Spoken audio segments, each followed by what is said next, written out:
Ano't kayo'y natatakot? Nung isang araw po ay ako ay sumama sa isang pagpupulong ng mga kabataan dito sa ating simbahan sa Quiapo. At isa sa mga binitawang kong tanong sa kanila, saan kayo natatakot? Saan kayo natatakot? Yan ang tanong ko sa mga kabataan. Iba-ibang sagot nila, natatakot sila sa bullying, natatakot sila na hindi makapag-aral, natatakot sila na sila ay mapabayaan ng magulang. At ang isang sagot ay, natatakot akong malayo sa Diyos. Natatakot akong malayo sa Diyos. Sa Ebanghelyo, matutunghayan po natin na bagamat ang malalaking alon ay halos lamunin yung bangka na kinalulunanan ng mga alagad, ang Diyos, si Jesus, ay hindi nalalayo. Bagamat sa Ebanghelyo, ipinakita ang bangka na parang itataob na ng malakas na hangin at alon, si Jesus ay kasama ng mga alagad na nakasakay sa iisang bangka. Kung kaya't sa takot ng mga alagad, hinanap nila si Jesus.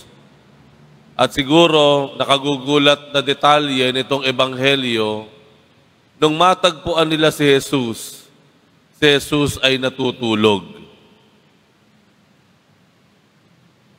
Yun po ang isang bagay na hindi ko maintindihan. Kapag ang bangka mo ay halos itaob na ng hangin at alon, halos lamunin na ng tubig dagat, bakit ka matutulog?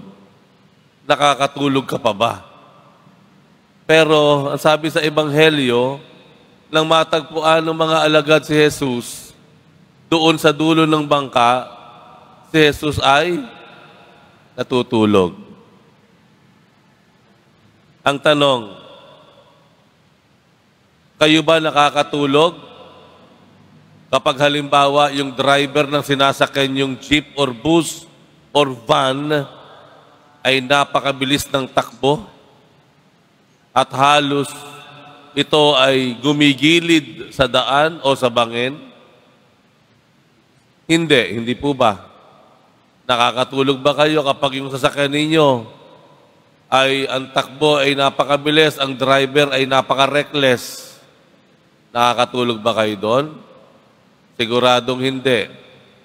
Kaya pagkababa nyo ng sasakyan, anong kwentuhan ninyo? Napakabilis naman ni Kuya. Hindi man lang ako nakatulog. Buong biyahe natin, dilat ako, mulat ako, nakakapit ako. Abay, nakakatakot eh. Po ba? Kailan ka matutulog? Kailan ka nakakatulog? Kapag alam mo na ang lahat ng nangyayari sa paligid mo ay siguradong ligtas at maayos.